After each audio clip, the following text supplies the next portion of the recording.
Hyundai, Jeanlin Automobile à Échirolles vous présente Grand Air.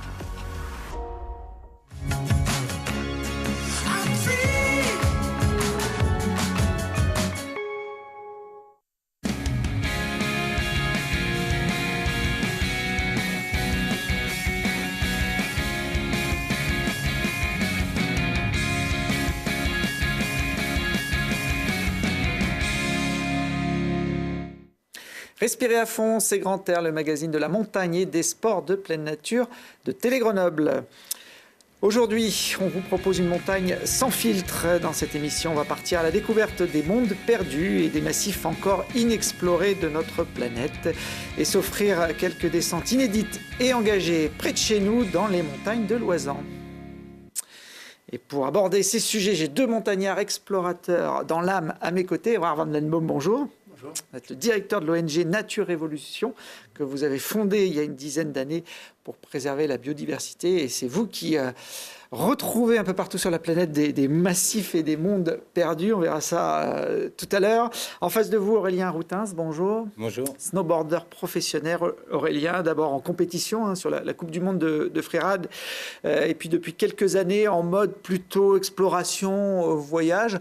On vous retrouve régulièrement sur l'antenne de Télé Grenoble à travers la web-série Carpe Diem, dans laquelle vous êtes acteur et réalisateur. Carpe Diem, c'est une série qui mêle voyage et freeride. Voilà, c'est un peu ça le but, de montrer qu'on peut faire du snowboard un peu partout dans le monde et qu'il n'y a pas d'endroit mieux que les autres. On voit là quelques images piochées au cours des différents épisodes. Vous partez à l'aventure, hein. Souvent c'est une équipe très réduite et pour des contrées assez lointaines. Voilà, ça dépend un petit peu des années. Il y a des fois où on part effectivement à l'autre bout du monde, vraiment à l'exploration. Et puis des fois où le voyage il se passe vraiment à la porte de la maison et où on a plein de choses à découvrir aussi juste à côté de la maison. Alors Évrard, la réalisation de films, c'est aussi une de vos casquettes. Vous avez d'ailleurs commencé votre carrière avec des films sur les activités de montagne, alpinisme, escalade. Ouais, c'était il y a un moment maintenant. En fait, j'ai pas commencé par des films, j'ai commencé par des photos. J'ai travaillé comme photographe pour Montagne Magazine, Alpirando à l'époque, etc. Et puis un jour, on a fait une expédition au Salto Ángel, la plus haute cascade du monde, au Venezuela. Et puis, pour rendre cette, on va dire, faire honneur à cette aventure-là, je me suis dit que des photos, c'était pas suffisant et qu'il fallait faire un film. Puisqu'on allait y passer plusieurs semaines dans une paroi, dormir dans des portaledges, etc.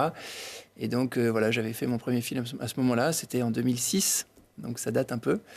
Et puis depuis, j'en ai fait pas mal d'autres avec des alpinistes, avec autour de projets d'ascension, projets de ski, projets de canyoning, projets divers et variés. Voilà. J'ai retrouvé une petite séquence dans nos archives qui met également en avant vos talents de musicien. Regardez. Vous êtes doudoune verte, je crois. Hein. Ouais.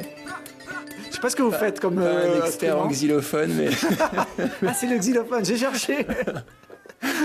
Mais c'était en 2013 avec une bande de Belges qui ils sont super connus. Hein. C'est des les frères Favresse. Les frères Favresse et puis Sean Villanueva, c'est des as, hein, aussi bien en escalade qu'en musique, qu'en humour, en tout ce qu'on veut. Et il faut dire que quand on part avec eux, déjà c'est une chance, mais après il faut savoir faire de la musique, sinon on n'est pas intégré. Donc il a fallu que je choisisse un instrument et je me suis dit qu'est-ce que je pourrais bien emmener dans une falaise comme ça à 5000 mètres d'altitude. Voilà. J'ai trouvé un petit xylophone de 50 cm, je me suis dit bon, on va essayer avec ça. On ne se rend pas compte sur les images, mais je crois que vous êtes suspendu. Ah oui, on est dans le vide, ouais, on est à 5200 mètres d'altitude, en plein vide. Ouais. Bon, tous les deux, vous voyagez beaucoup sur les montagnes du monde, mais votre camp de base, c'est ici à Grenoble. Alors plutôt Visil, je crois, pour Évrard, hein, pour être précis. Ouais, c'est chilienne même. C'est chilienne, encore plus précis. Et puis la Grave pour Aurélien, ou pour être encore plus précis, les hameaux de la Grave, Valfroide notamment. Voilà, ouais, moi j'habite Lézières exactement, donc c'est un petit village au-dessus de la Grave où on est, je crois, 40 habitants à l'année. Et voilà, et donc on voit là sur les images, derrière il y a toute une vallée qui est là pour faire du ski, hein, on peut dire, l'hiver, parce qu'il ne se passe rien d'autre. Donc voilà, faut juste aller en profiter. C'est votre grand jardin, on va dire. Alors vous faites surtout du snowboard. Évrard aussi a démarré sa carrière de sportif par le snowboard. Hein. C'était votre sport de prédilection. Ouais, mais j'aimais bien. Et bon, moi, à l'époque, j'allais pas jusqu'à la Grave, quoique au bout d'un moment, j'y suis allé assez vite. Mais moi, je suis né à Saint-Imier plutôt. Moi, j'étais plutôt dans ce coin-là. Et donc, j'allais beaucoup au Settlo et à Champs-Rousse et puis à la Dent Crawl, enfin tout ce qui pouvait se skier aux alentours ou se surfer. Je me suis amusé là-bas. Mais j'ai arrêté, je pense, j'avais une vingtaine d'années. Je me suis mis au ski à 20 ans. J'ai arrêté d'un coup. Entre-temps, vous avez quand même tenté la première descente en snowboard de la Concagua. Je crois que c'était en 1999. Ouais, c'était ma première expédition. Ça aurait pu mal se terminer. Et on est rentré vivant, mais on a souffert. On a pris une tempête aux alentours de 6000 mètres d'altitude. Grosse tempête. Et on n'était absolument pas préparés. Moi, j'avais jamais fait ça. Voilà, donc c'était pas génial, mais ça m'a quand même donné le virus pour repartir le plus souvent possible. Donc maintenant, je fais régulièrement des expéditions, mais ça m'a pas mal marqué, cette aventure-là. Déjà, le milieu de la haute montagne, en hivernal, le côté Patagonie, c'est-à-dire l'arrivée ultra violente, ultra rapide des tempêtes et voilà. C'était assez choquant sur le moment. Et voilà, mais ça reste un très bon souvenir. C'est près de 7000 mètres à la Concagua, plus de 6900, le plus haut sommet. 6963, je crois, ou 67, quelque chose comme ça. Je te fais confiance. Vous l'avez déjà ridé d'ailleurs, Aurélien, la Concagua? Non, j'ai souvent ridé juste au pied ou je l'avais dans l'horizon parce que c'est vraiment une belle région pour faire du snowboard aussi. Mais non, j'ai jamais eu l'occasion d'aller tout là-haut. Est-ce que la Cordillère des Andes, c'est un secteur que vous connaissez bien? Vous y allez régulièrement? Alors, on voit quelques-unes de vos images. Ce sont des massifs et des montagnes assez sauvages. Oui, il y a 5000 km de cordillère, hein, donc, et en tout peut-être une vingtaine de stations. Donc c'est comme si dans toutes les Alpes, on avait juste 20 stations et que tout le reste, c'était à découvrir. Donc voilà, ça donne beaucoup de bonnes surprises. Après, c'est vrai que là-bas, c'est difficile, hein, comme disait Erwan. C'est compliqué parce qu'il y a les conditions météo qui sont vraiment compliquées. Donc voilà. Évrard, est-ce qu'on peut trouver des Lost World dans la Cordillère des Andes? Est-ce que vous en avez identifié? Ouais. Ouais, alors, enfin, disons qu'il y a deux types de milieux. Il y en a même beaucoup plus que ça. Mais allez, dans les grandes lignes, on va séparer le côté plutôt Patagonie, qui est très particulier, voilà, sud de la Cordillère des Andes, très particulier en termes on va dire de végétation et donc de faune associée, etc. Donc le milieu est très particulier, notamment lié aux précipitations, au niveau de précipitation. Et puis après, il y a tout ce qu'on connaît plus comme Cordillère des Andes, c'est-à-dire le Pérou, la Bolivie et l'Équateur, etc., où là, on peut trouver des très hautes montagnes. Et puis juste derrière, des zones montagneuses aussi, mais qui sont déjà dans ce qu'on pourrait appeler le bassin amazonien. Et là, on peut trouver effectivement ce que nous, on recherche un peu, c'est-à-dire des endroits à relief suffisamment escarpé pour que ça ait limité l'arrivée des gens, enfin dire des hommes, hein, voilà, on va dire ça comme ça, et que du coup il y ait peu de dégradation, et donc on y trouve là-dedans des écosystèmes uniques au monde et encore protégés. C'est ça la quête de l'association. Lost World, monde perdu en français, ça fait une dizaine d'années que vous menez des explorations et des études autour de ces endroits préservés sur la planète. L'un des premiers Lost World, je crois que c'était d'ailleurs le premier que vous avez découvert, c'était le massif du Macaï à Madagascar, une montagne unique en son genre. On est au milieu de l'océan Indien pour le situer géographiquement. Ouais. Là, on est au sud-ouest de Madagascar, sur un territoire qui est ce qu'on appelle un massif détritique, c'est-à-dire qui est constitué de grains de sable et de débris d'une plus ancienne chaîne de montagnes qui faisait l'assemblage entre tous les continents à l'époque ou d'un certain Gondwana, pour ceux qui ont fait des études un petit peu de géologie. Voilà, c'est une sorte de labyrinthe naturel, ce Macaï, qui fait à peu près 4000 km². Et dans lequel on trouve des poches de végétation complètement isolées les unes des autres, donc séparées depuis des millions d'années, par un relief comme ça assez ahurissant. Il y a des falaises dans tous les sens. Donc c'est très difficile de pénétrer à l'intérieur de ce massif. Alors le seul moyen, c'est de suivre les cours d'eau. Et puis de temps en temps, on se fait aider quand même par les images satellites. On arrive donc à trouver ces espèces de petits Éden là, isolés. Et là-dedans, on a une biodiversité qui est unique au monde. Donc notre objectif au sein de l'association Nature Évolution, c'est pas d'explorer. L'exploration est une étape. C'est la première étape, C'est la première étape d'un processus qui vise à protéger les lieux.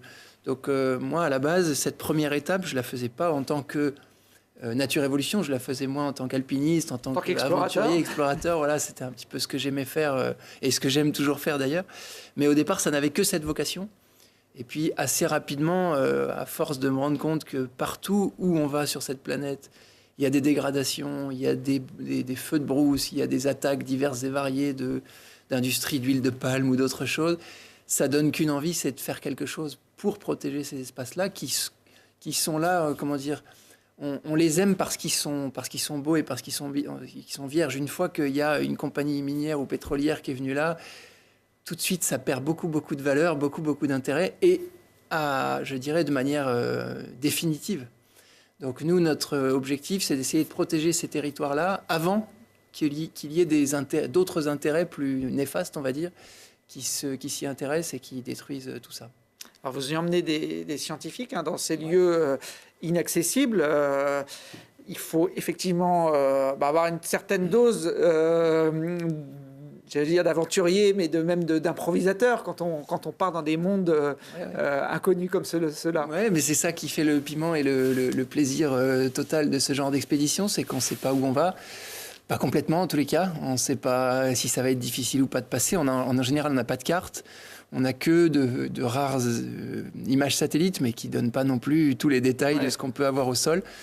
Et voilà, mais toute l'exploration est là, tout le plaisir de l'exploration est là. Maintenant, tout le monde, dans les expéditions scientifiques qu'on organise, tout le monde n'est pas un as de l'escalade ou du canyoning ou de la spéléo. On a un peu tout le panel et on a surtout des gens qui sont là pour assurer la sécurité de tous les scientifiques qui viennent avec nous. Donc ça permet quand même d'être dans un univers relativement safe. Voilà. Bon, c'est vous, en tout cas, le chef d'Expé le Guide. On vous voit là en train de vous jeter à l'eau dans un passage. Vous avez fait passer les scientifiques par là aussi ? Oui, alors là, c'est obligé, ouais. Mais ils ne sont pas tous venus, mais je comprends. On était une vingtaine, peut-être une trentaine. Ça, c'est un passage qu'on a découvert il y a 3 ans. Et qui est le seul passage nous permettant d'atteindre une petite forêt sèche perdue sur un plateau au milieu du Macaï. Et c'est génial. Une fois qu'on a passé ça, alors on se caille un peu pendant quelques heures, parce il fait frais là-dedans. Hein.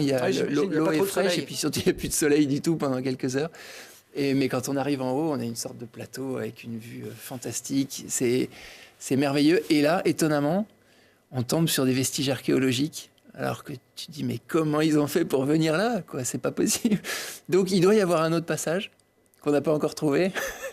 Mais il y a forcément un autre passage parce qu'on doute qu'il y ait 200, 300 ans, il y ait des gens qui soient passés par le même endroit, qui aient nagé là-dessous. Peut-être, hein, mais quand on trouve des céramiques comme ça, un peu fragiles, on voit des peintures et tout, on se dit non. Ça paraît peu probable. Ça paraît assez peu probable. Bon, et puis de toute façon, quand ça passe pas par le bas, vous essayez par le haut. Regardez cette petite séquence. Allez, il n'y a plus qu'à. Putain, oui, c'est mou.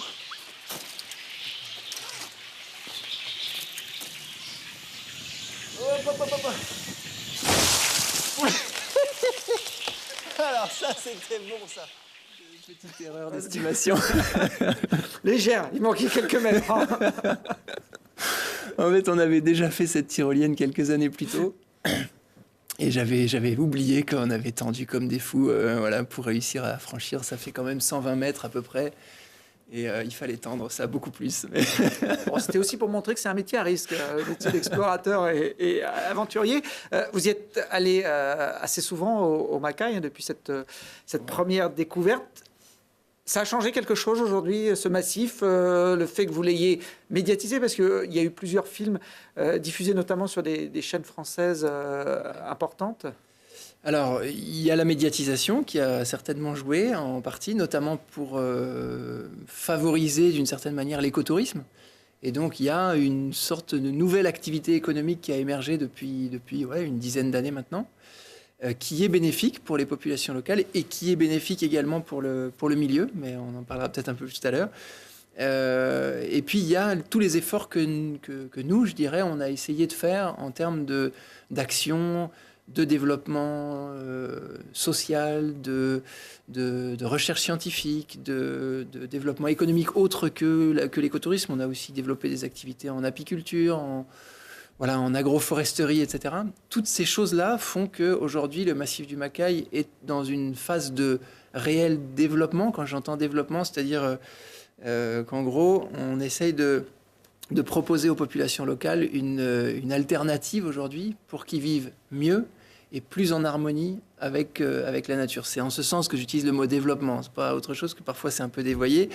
Mais voilà, nous, c'est tout ce qu'on essaye de faire depuis 10 ans. Et ça nous a permis d'obtenir le statut d'aire protégée pour le massif du Macail et d'obtenir la gestion de cette aire protégée. Donc aujourd'hui, l'État malgache nous a délégué la gestion du Macail. Ce qui fait que toutes les initiatives qu'on entreprend aujourd'hui sont légèrement différentes aussi parce qu'on a l'appui et l'aval du gouvernement et des autorités. Donc ça nous facilite quand même pas mal la tâche, notamment dans les actions de sensibilisation. C'est plus une ONG extérieure qui arrive et qui vient apprendre aux gens comment il faudrait faire, même si c'est pas tout à fait comme ça qu'on s'y prend. Et maintenant, on a donc l'assentiment, je dirais, des autorités. Donc ça, c'est pas mal. Ça devrait, dans le meilleur des cas, nous amener à d'ici 2 ou 3 ans à avoir un statut de parc national pour le massif du Macail. Donc ça sera la 2e plus grande aire protégée de Madagascar. C'est déjà la 2e plus grande aire, mais ça sera le 2e plus grand parc national de Madagascar. Alors, ce n'est pas le seul monde perdu que vous avez découvert ces dernières années. En Indonésie, vous avez exploré un massif qui s'appelle le Matarombeo, je ne sais pas si je le prononce bien, ouais. Qui est un massif assez haut en altitude, je crois plus de 3000 mètres. Non, alors, malheureusement non, j'aurais bien aimé. Non, il monte uniquement à 1500 mètres d'altitude, mais on part à peu près 100 mètres, là, quand on est sur ces rivières. Il fait des gros dénivelés. On est quand même sur des dénivelés relativement importantes et surtout sur un terrain qui est ultra compliqué. Il n'y a pas plus difficile que ça, je pense, en termes d'accès. C'est l'équivalent de ce qu'on a parfois vu sur les images de Yann Arthus Bertrand, ce qu'on appelle les tsing. Vous avez peut-être vu ça, c'est des sortes de couteaux de calcaire qu'on voit à Madagascar, des sortes de forêts. Ouais, c'est absolument coupant, tranchant dans tous les sens. Et c'est quasiment impénétrable. Ben là, on a la même chose, mais couvert de forêt. Et donc, vu du ciel, on a l'impression que c'est une belle forêt avec des collines en dessous. Et puis, dès qu'on passe sous le couvert végétal, ben c'est quasiment infranchissable. Ou alors, il faut aimer ça. Alors, ça tombe bien, c'est mon cas. Mais tout est branlant, tout vibre, tout bouge. Dès qu'on tape un caillou, ça fait ding, ding, ding, comme sur du verre. C'est vraiment ultra fragile partout. Mais c'est ça aussi qui fait que ça a été protégé depuis toujours. Et c'est ça aussi qui fait que c'est un territoire qui est extrêmement riche en biodiversité. Les massifs karstiques, donc c'est comme ça qu'on les appelle. Le Vercors est aussi un massif karstique, la Chartreuse aussi. Mais là, on est sous les tropiques. Donc, si je fais une petite présentation de ce qu'est un massif karstique, c'est les massifs calcaires ou de grès parfois, mais qui sont creusés, corrodés de l'intérieur. Et sous les tropiques, on a affaire à des pluies bien plus intenses et à des pluies un peu plus acides aussi parce qu'il y a le couvert végétal. Et donc, cette érosion, on va dire, chimique, est beaucoup plus rapide. Ce qui donne cette espèce de gruyère gigantesque avec des réseaux souterrains hallucinants. Et ça, c'est un milieu particulièrement favorable au développement de la biodiversité. Et donc, c'est extraordinaire. En termes de découverte, de potentiel de découverte, en tous les cas, c'est génial. On voit quelques images de la faune notamment que vous avez croisé sur celui qu'on a vu juste avant, c'est un hydrosaure, c'est un animal qui n'existe que sur cette île de Sulawesi. Ça, c'est une tarentule, bon, c'est sympathique. Et aussi, celui d'avant, c'était un calao. Ça, c'est un couscous. C'est aussi un marsupial qui n'existe qu'à Sulawesi. En fait, Sulawesi, c'est un petit peu comme les Galapagos, si on devait comparer. On connaît souvent les Galapagos comme étant une sorte de centre, pas névralgique, mais un peu un endroit exceptionnel en termes de biodiversité, parce qu'il y a un taux d'endémisme quasi imbattable, hein, c'est-à-dire les espèces qui sont là sont uniquement là, et qu'on ne les trouve trouve absolument pas ailleurs sur la planète. Ça aussi, c'est le plus petit bovidé du monde qui s'appelle l'anoa des montagnes précisément, et qui ne vit que sur cette île de Sulawesi. Eh bien, le Sulawesi fait partie de ces endroits où le taux d'endémisme est extraordinaire. Dans tous les taxons possibles, animaux comme végétaux, on est sur un territoire où, quand on voit une espèce, elle n'existe que là, pratiquement. Et ça, c'est assez fabuleux. Et pour autant, comme ce sont des territoires difficiles d'accès, il reste encore tout à découvrir. Enfin, il y a énormément de choses qu'on ne connaît pas. Alors, dans cette quête de territoire perdu, vous vous êtes attaqué en 2016 à l'une des régions les plus vierges du monde. Alors là, on va changer un peu de climat. Hein. C'est le Scoresby Sund. Ça se passe au Groenland. C'est un peu le pays des icebergs, cette région. Ouais, oui, on peut dire ça comme ça. Alors, le Scoresby, c'est le plus grand système de fjords du monde. C'est sur la côte est du Groenland, à peu près 71 degrés nord. Et au fond de ce fjord, alors il y a un tout petit village à l'entrée plutôt du fjord, à l'embouchure, on va dire, qui s'appelle Itokotormit, qui est le dernier village le plus au nord sur la côte est du Groenland. Alors, après, il n'y a plus rien. Plus nord, il n'y a plus rien. Il y a le plus grand parc national du monde au-delà de ça. Et puis au fond de ce fjord, donc il fait, si je ne me trompe pas, il fait 300 km, je crois, de long. Donc quand on veut aller au fond, ça fait quand même un bout de temps. Il y a plusieurs massifs de montagnes qui sont un peu isolés comme ça. Certains sont des îles au milieu du fjord, et d'autres sont sur les côtés, sur les fonds. Enfin, c'est fantastique, avec des glaciers gigantesques qui se jettent dans l'eau. C'est aussi une sorte de refuge pour un bon nombre de cétacés. Il y a 6 espèces de cétacés qui se reproduisent et qui se reposent dans cet environnement-là. Il y a une zone, le Jameson Land, qui est au nord de ce fjord, qui est la plus grande zone de toundra de tout le Groenland. Et donc, c'est une zone de reproduction et de rencontres, je dirais, de quantité astronomique d'oiseaux migrateurs qui viennent aussi bien d'Afrique que d'Amérique centrale, etc. Il y a tout un tas de choses hyper intéressantes à découvrir. Et nous, on est tombé sur une sorte d'anomalie mécanique. Alors, pour un glaciologue, ça ne sera peut-être pas une anomalie, mais pour nous, ça nous est paru à ce moment-là, en tout cas, intéressant à creuser. Et on s'est dit, tiens, si on montait une expédition là-bas pour en savoir plus. Et on est parti avec des chercheurs du LECA, du laboratoire d'écologie alpine, de l'ISTER, l'Institut des sciences de la Terre de Grenoble, et voilà, et du LGGE également. Et puis on a tenté de rejoindre ce territoire qui était bien difficile d'accès aussi. Alors je crois qu'un de vos rêves d'enfant, c'était de grimper sur ces montagnes de glace qu'on ne trouve que dans ces régions polaires, un iceberg. Ça peut paraître facile et anodin pour quelqu'un qui pratique l'escalade de glace ici dans nos montagnes, mais grimper un iceberg, c'est quand même assez particulier. En fait, déjà, il y a un premier truc qu'on voit pas trop là sur ces images, c'est que c'est déversant les premiers mètres. Enfin, les deux premiers mètres là, ou 2 mètres et demi. Oui, parce que l'eau use dessous. Voilà, exactement. Ça érode plus au niveau de l'eau, ça fond plus au niveau de l'eau qu'au niveau de l'air. Donc il y a déjà un petit passage juste qui est toujours un peu délicat, sachant qu'on n'a pas envie de tomber dans l'eau. Hein. L'eau est à 2 degrés ou 1 degré. Voilà. Mais sinon, après, ça n'a rien de sorcier. Là où c'est dur, c'est plutôt mentalement. Parce que la glace est particulièrement compacte et dure sur un iceberg. C'est de la glace de glacier. Et donc quand on tape, en fait, pas beaucoup. Ça va encore. Mais surtout, il y a une sorte de transmission de la vibration sur pratiquement tout l'iceberg. Et donc, quand on tape, on sent une sorte d'auréole de glace qui va partir. Enfin, ça fait vraiment une sensation comme en cascade de glace, sauf qu'en cascade de glace, souvent, c'est autour du piolet. On sent qu'il y a un petit quelque chose qui se produit. Là, c'est tout l'iceberg presque. Là, c'est tout ce qui est autour de soi. On sent que c'est hyper instable. Donc, c'est pas très rassurant. Mais oui, c'était un rêve de gamin. Ouais. Je suis content d'avoir fait. Vous n'avez jamais raidé d'iceberg, Aurélien, non? Non, j'étais juste à côté, mais je ne suis pas allé raider dessus.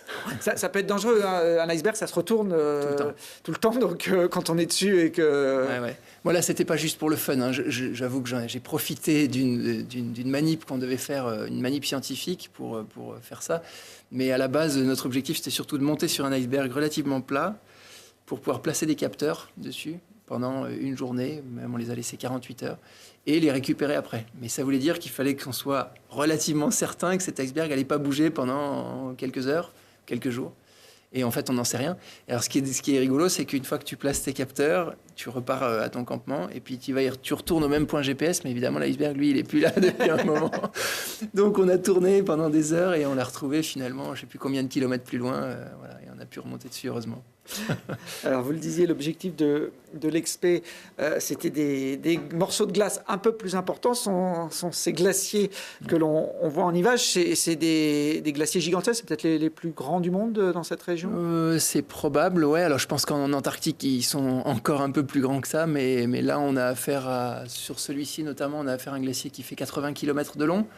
Ça commence à faire pas mal. À son plus épais, il fait 700 mètres d'épaisseur. Donc il y a un bout de volume de glace là. Et alors se balader là-dessus, c'est plutôt facile parce que c'est relativement plat. Enfin, c'est des faux plats montants. Par contre, il y a 2-3 moraines à traverser. Il y a 2-3 grosses rivières aussi, ce qu'on appelle des bédières, les rivières d'eau de fonte, qui sont pas toujours très simples à traverser. Mais c'est des paysages incroyables. Et puis on est tombé sur des parois. Enfin, pour ceux qui aiment bien l'escalade, le Groenland, c'est une terre de rêve. Hein. Il y a des falaises de granit dans tous les sens qui donnent qu'une envie, c'est de grimper dessus. Donc, ouais, c'était chouette. On y fait des belles descentes, je crois, aussi au Groenland. Hein. Aurélien, c'est une région où vous êtes déjà allé porter vos planches. Ouais, j'avais fait un petit séjour là-bas d'une quinzaine de jours. Ouais, c'était vraiment particulier, vraiment un bel endroit. Alors, il va reparler des bédières. C'était presque Aqualand, hein, votre expé. Ouais. Ces ruisseaux, ces torrents à surface du glacier. On vous voit là vous amuser dans des bédières XXL par rapport à ce qu'on peut connaître dans nos glaciers alpins. Alors celle-là, non, ça on va dire que sur nos glaciers, on peut trouver ça. Toboggan nautique. Mais au fur et à mesure, effectivement, ça crée des affluents qui donnent un cours d'eau de plus en plus gros. Et on finit par pouvoir les descendre en bateau. Et puis à la fin, ça donne des cours d'eau de 4 mètres, 5 mètres de large qui sont fabuleux à descendre en raft. Enfin là, on utilise ce qu'on appelle des pack rafts. C'est des tout petits bateaux individuels qui permettent de passer absolument partout. On peut faire des descentes de classe 4. Il y a même des gens qui font des classes 5 en rivière avec ce genre d'engin. C'est ultra résistant, ça passe partout. Donc ouais, on s'amuse bien, mais l'idée c'est surtout de se servir de ces outils pour se déplacer. C'est pas là, encore une fois, ce qu'on met dans les films, c'est les moments les plus fun et les plus spectaculaires, mais à la base, ces outils-là sont des outils de déplacement et pas des moyens de s'amuser, quoi. Vous le saviez avant d'arriver sur place que vous auriez l'occasion de vous déplacer de cette façon-là, ou ça a été une Non, c'était une envie. Ouais. Enfin, je m'en doutais un peu parce que sur les images satellites, on arrivait à voir qu'il y avait des belles bédières et quand on regarde vue du ciel, ça fait des cours d'eau du turquoise. Et donc c'est hyper beau, ça serpente à la surface du glacier qui est tout blanc. Enfin, ça donne qu'une envie, c'est de se mettre dessus. Donc on s'en doutait, mais on pensait pas qu'on allait tomber sur quelque chose de descendable, parce que ce qu'il faut voir, c'est qu'il y a pas mal de moments où il y a des moulins. Donc les moulins, c'est les endroits où ces fameuses bédières, elles entrent à l'intérieur du glacier, et là, ça descend sur des kilomètres, ça disparaît. Autant dire que si on part là-dedans, on est mort. Et donc, on peut pas se mettre dans n'importe quelle bédière comme ça. Il y a parfois 2-3 pièges. Il faut quand même savoir où on va. Là, on vous voit piéger l'un sur l'autre, d'ailleurs. Donc là, on s'est fait reprendre dans un rappel, quoi. Enfin, un rappel, c'est-à-dire on s'est fait bloquer dans le cours d'eau. Et on n'arrivait plus à partir. Voilà, mais on en avait prévu le coup. C'est pour ça, là, on voit qu'il y a quelqu'un qui nous a jeté la corde. J'avais vu qu'il y avait un mouvement d'eau à cet endroit-là. Je me suis dit, bon, si on met quelqu'un, on le met là. Et effectivement, ça a bien servi. Mais voilà, des fois, on se retrouve dans des pistes de bobsleigh gigantesques. C'est complètement dingue. Là, vous êtes à la surface du glacier, mais dans un environnement... Et là, on voit les ponts de neige au-dessus. Donc, on passe sous les ponts de neige. Non, mais c'est un rêve, ce truc. Ouais, je me suis régalé sur cette expédition, mais voilà, après c'est extrêmement fatigant. En plus, on est resté 2 mois. On est resté, là je parlais des cours d'eau turquoise, là, voilà, on est typiquement dans ce genre de terrain. Et c'est assez amusant, mais là on n'a pas vraiment le droit à la faute, quoi. Hein. C'est quand même... Donc dans un fauteuil en regardant un écran, c'est bien, mais quand on est sur l'eau, on n'est pas complètement à sauter au plafond en disant « Yeah, c'est génial !» On est concentré sur ce qu'on fait. Et voilà. Surtout que vous parliez de ces fameux moulins, un phénomène qu'on connaît bien dans les glaciers alpins, sont ces trous dans lesquels les ruisseaux de surface vont plonger et qui sont assez dangereux et mystérieux aussi. On ne sait pas bien ce qui se passe dessous. Disons que les seuls moments où les glaciologues ont pu descendre dans ces moulins, c'est des moments où il fait froid et donc il n'y a plus d'eau de fonte. Donc il y a le tube qui est encore là, le tuyau qui est figé, mais voilà. Et souvent, il s'avère qu'il y a des zones suffisamment, que ça gèle en fait, et donc on peut même plus forcément continuer très très loin.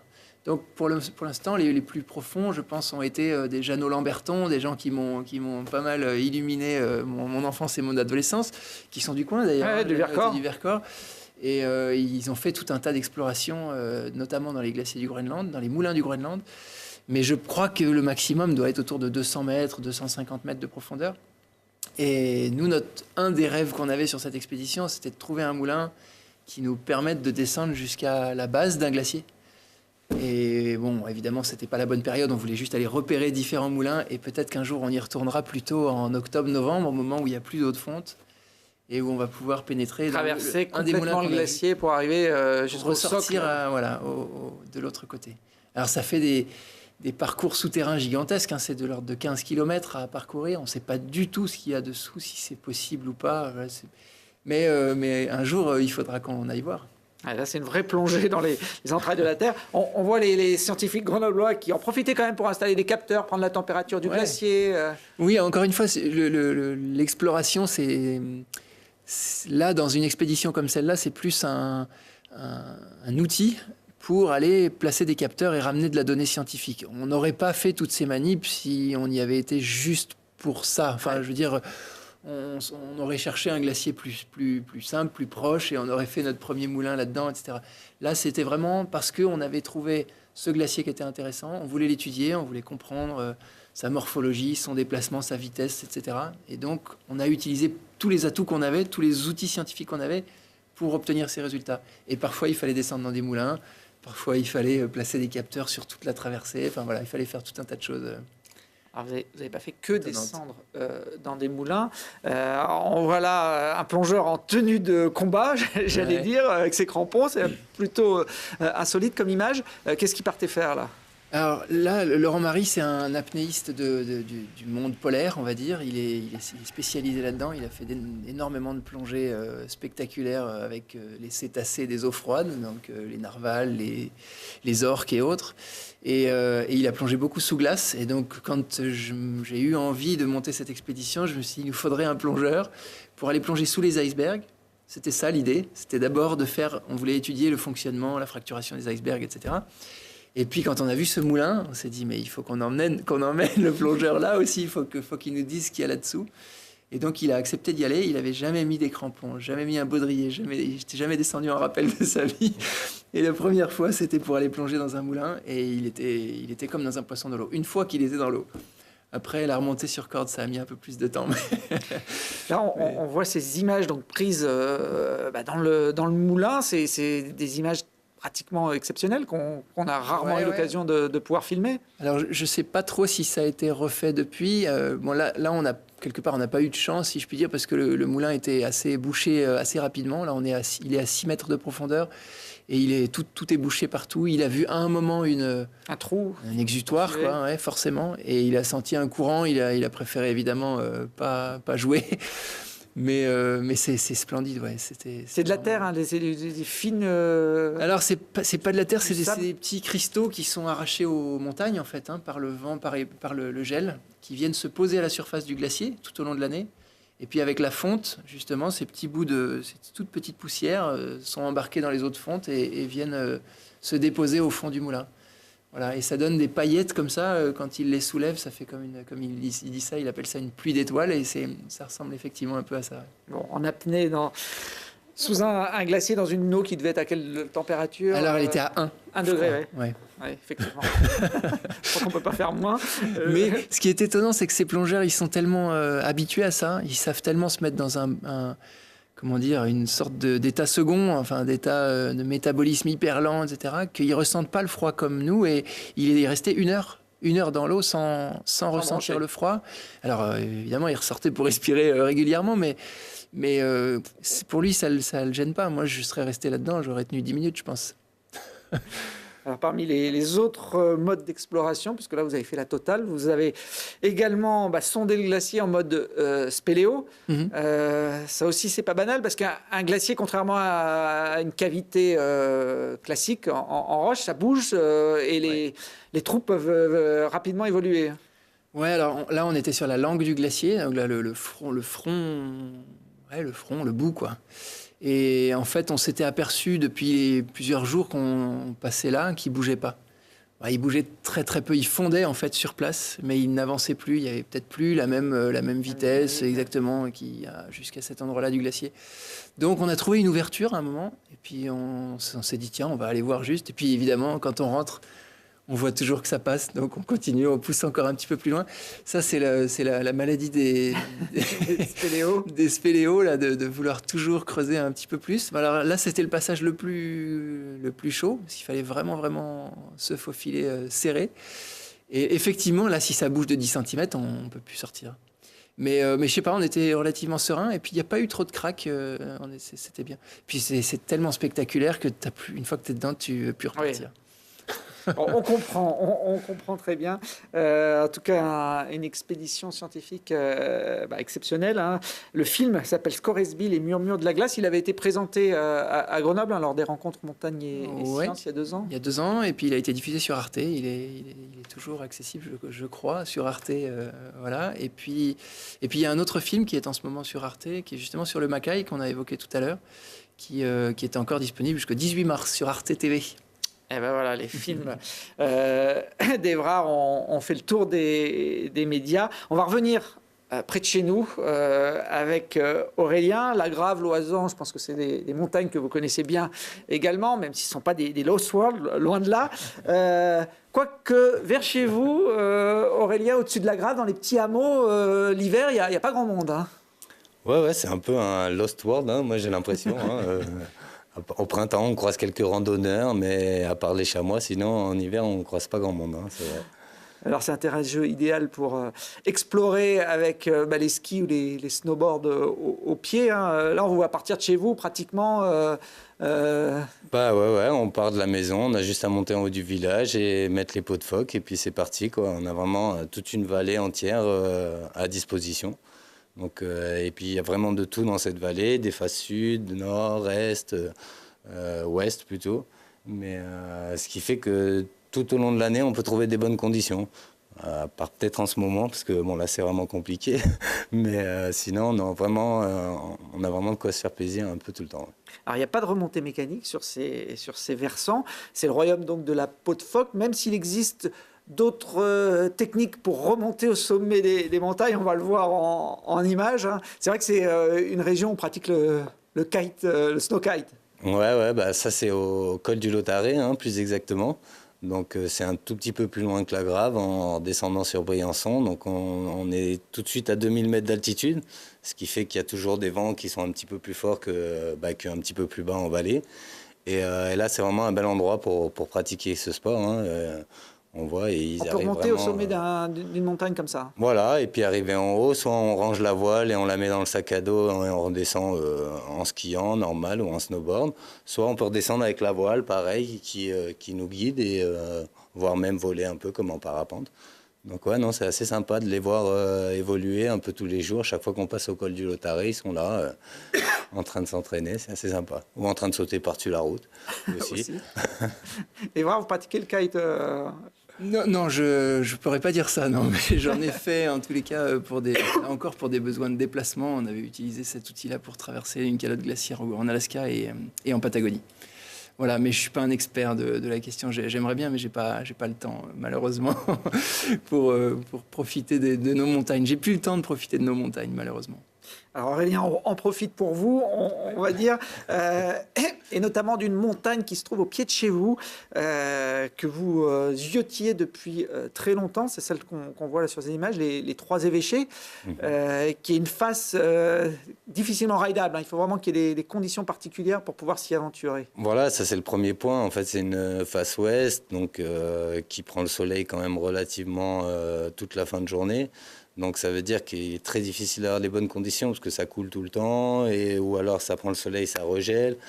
Et pareil, c'est une face qui commence à 3000 mètres d'altitude et qui finit à 2000. Ça veut dire que dans ces 1000 mètres de dénivelé, il peut y avoir vraiment des différences de conditions. En haut, ça peut être super bon, de la poudreuse, et en bas de la glace, due au soleil justement, ou à de la pluie la veille.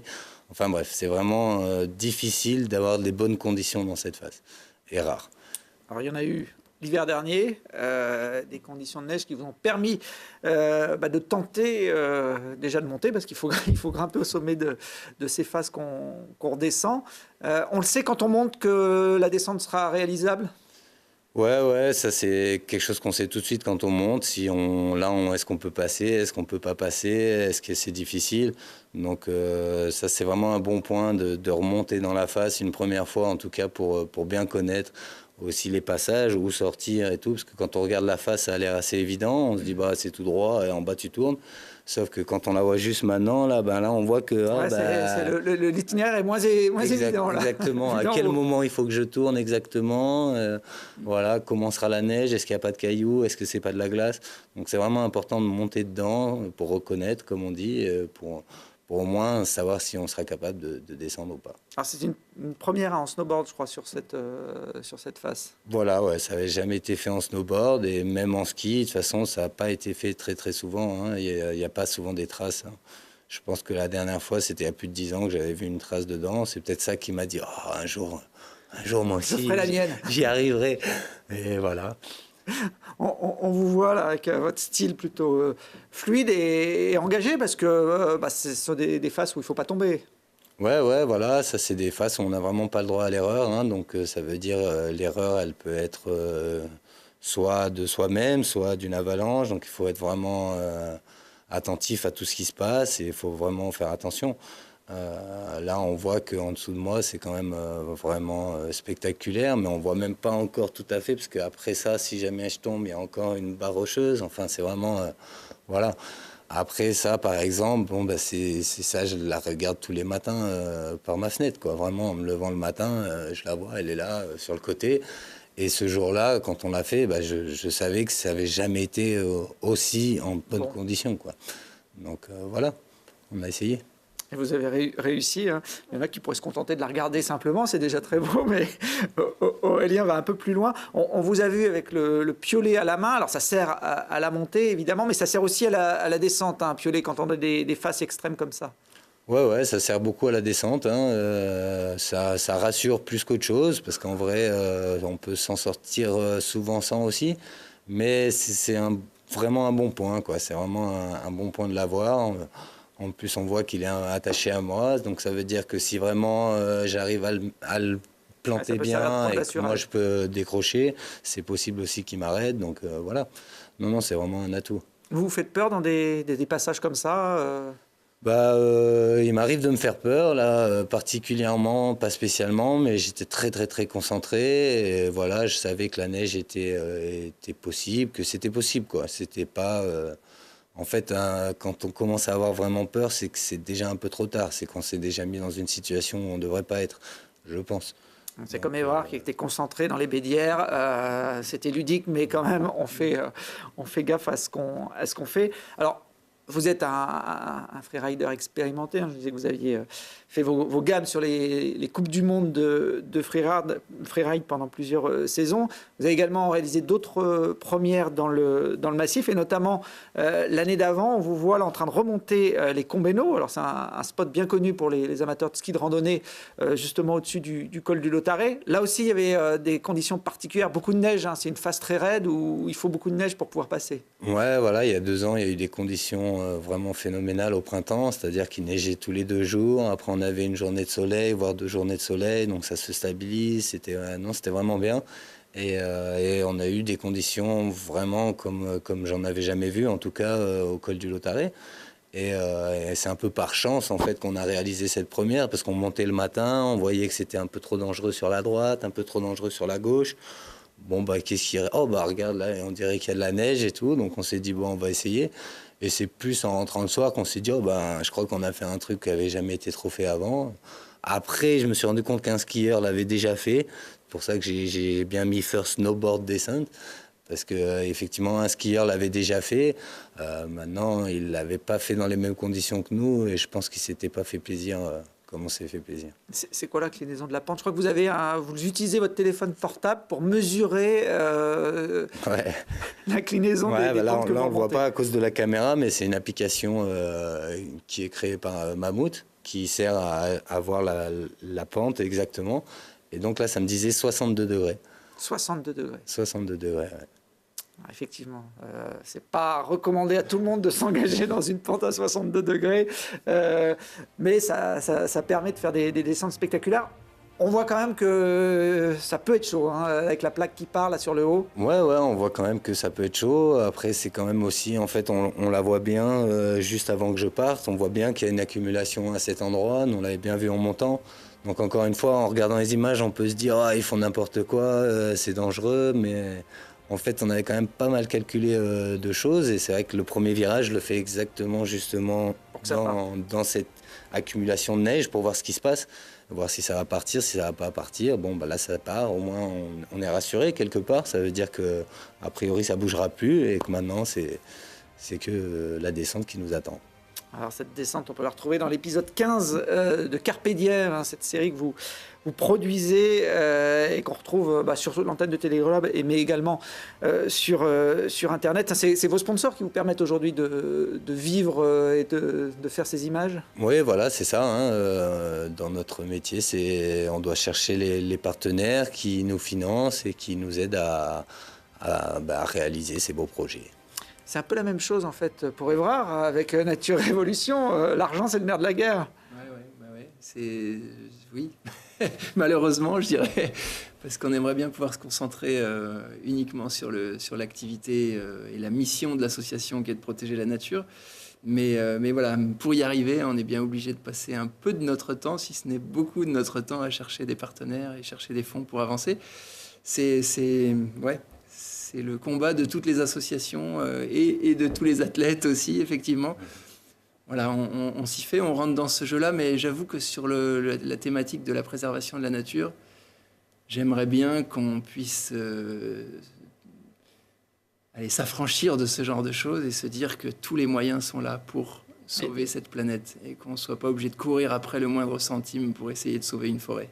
Bon, natureevolution.org, c'est le site internet. J'ai oublié un T sur le synthé qui s'est affiché, mais c'est bien natureevolution.org si vous voulez être au courant des projets de l'association et revivre également les expés passés. La tradition dans Grand Air, c'est de se quitter avec des images spectaculaires. J'imagine que vous connaissez Pierre Vautier, qui est snowboarder comme vous. Aurélien, lui, sa spécialité, c'est le border cross. Il était champion olympique en 2014 et 2018. Il est étudiant à Grenoble, mais il habite de l'autre côté du col du Lautaret. Et dans sa station de Sercheux, il a mis son sponsor Red Bull à contribution pour réaliser, vous le voyez, un parcours incroyable et inédit. Il a fallu plusieurs semaines pour créer ces modules. Je ne sais pas si vous auriez été à l'aise sur ce type de parcours, Aurélien. Je ne suis pas sûr. Il n'y a que Pierre Vautier qui peut le faire.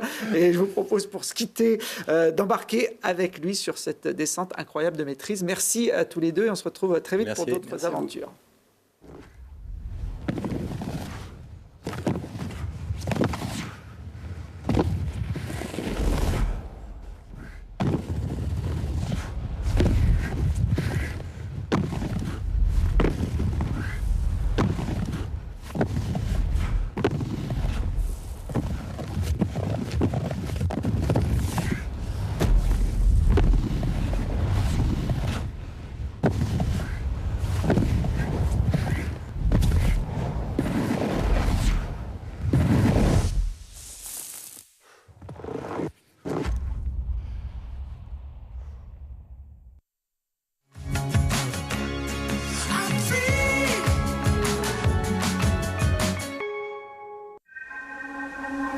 Hyundai, Jeanlin Automobile à Échirolles vous a présenté Grand Air.